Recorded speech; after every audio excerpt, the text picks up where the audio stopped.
Selamat siang, kami dari Werewet Nur Jogja. Kali ini kita kedatangan senior kita. Dan ini adalah pembicaraan yang sangat penting, yaitu closing. Ya, langsung saja, mari Pak, kita buka masker kita. Ya, kita sudah prokes semua ya. Iya, sudah prokes semua, aman semua. Ya. Ini kayaknya masalahnya sangat krusial ya buat semua agent. Oh iya Pak, pasti.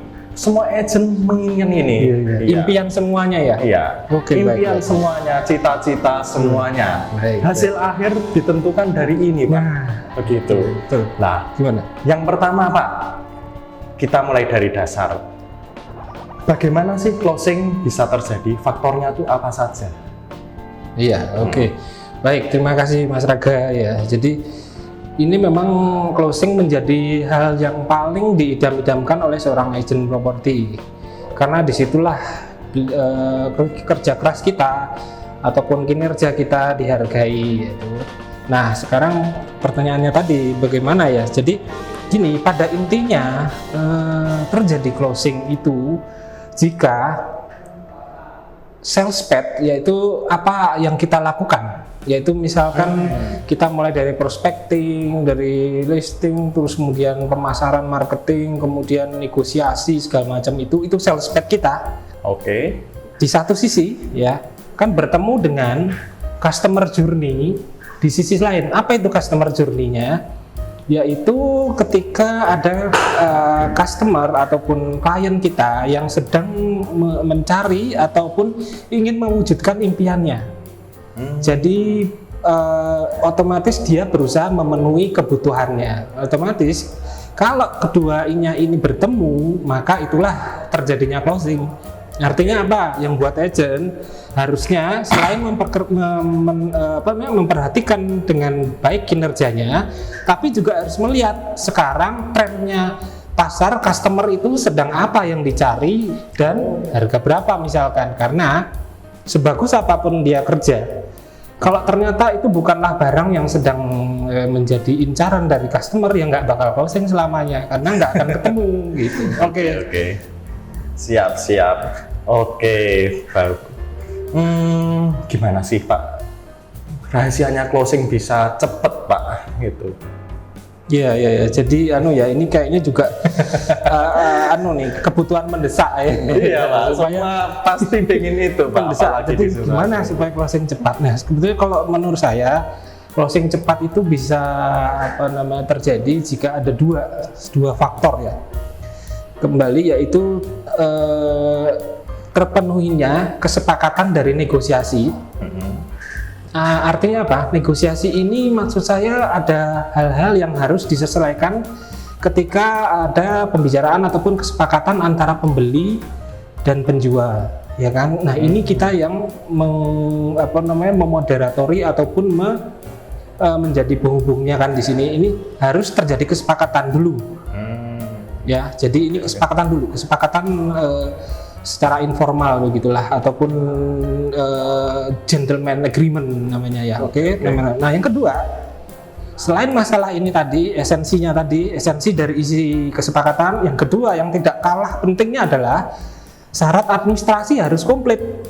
Nah, jadi harus memiliki contoh dari properti itu harus komplit, sertifikatnya tidak bermasalah, terus identitas jelas, pemilik jelas, terus pembeli juga sudah menyelesaikan identitasnya, perpajakan dan sebagainya macam, itu harus dilaksanakan sebelum terjadinya closing sehingga supaya bisa terjadi dengan cepat gitu. Jadi ini yang harus beres dulu ya Pak. Ya, dua faktor tadi. Oke.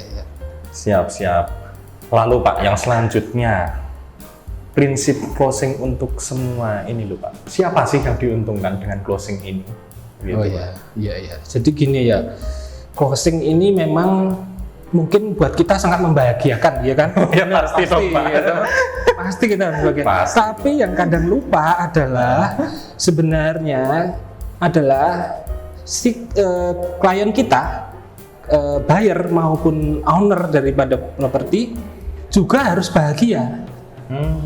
Artinya masing-masing menemukan journey-nya, menemukan kebutuhannya telah terpenuhi, otomatis dia bahagia.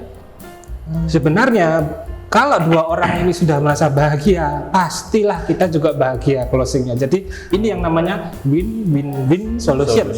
Win for everyone. Buyer, vendor, broker harus happy semua. Menang gitu. semua. Ya, harus menang semua. Jangan ada yang dikalahkan gitu.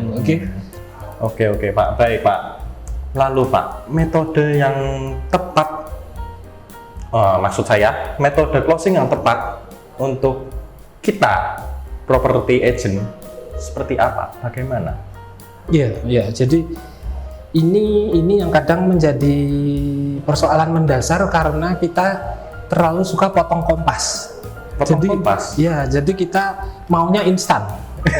Iya sih, makin cepat. Maunya instan. Nah, tapi lupa ini prinsip dasar. Tuhan itu menciptakan kita dua telinga, satu mulut. Oh, iya kan? Iya sih. Sama dong. Ya, jadi artinya kita disuruh lebih banyak mendengar daripada berbicara. Ini jadi prinsip. Ya kan? Maksudnya apa? Lebih banyak mendengar. Galilah kebutuhan dari klien kita, baik itu buyer maupun vendor. Itu apa sih sebenarnya? Ya apa yang menjadi kebutuhan utamanya gitu. Jadi sebelum kita menentukan bisa terjadi closing, galilah dulu kebutuhan masing-masing dengan lebih dalam. Itu artinya apa? Kita lebih banyak dengerin, lebih banyak bertanya. Jangan kebanyakan ngomong. Kita hadir untuk menjadi solusi buat mereka gitu loh. Jangan kita malah menjadi masalah lagi buat mereka gitu loh. Itu jadi prinsipnya jangan sampai kita itu malah menjadi trouble buat mereka, buat menjadi masalah dan tidak mendengarkan kepentingan mereka. Karena kuncinya di situ. Karena sebaik apapun barang yang kita tawarkan, kalau ternyata tidak sesuai dengan kebutuhan, ya nggak bakal ketemu terjadinya closing. Jadi intinya adalah cobalah gali lebih dalam kebutuhan daripada klien kita dengan lebih baik untuk kedua belah pihak. Ya, kira-kira itu ya Mas Raga ya. Baik, terima kasih untuk Pak Firdaus atas diskusinya. Ya, makasih Mas. Ya, semoga apa yang kita perbincangkan hari ini bermanfaat untuk semua. Nantikan diskusi kita selanjutnya. Sampai jumpa dan terima kasih.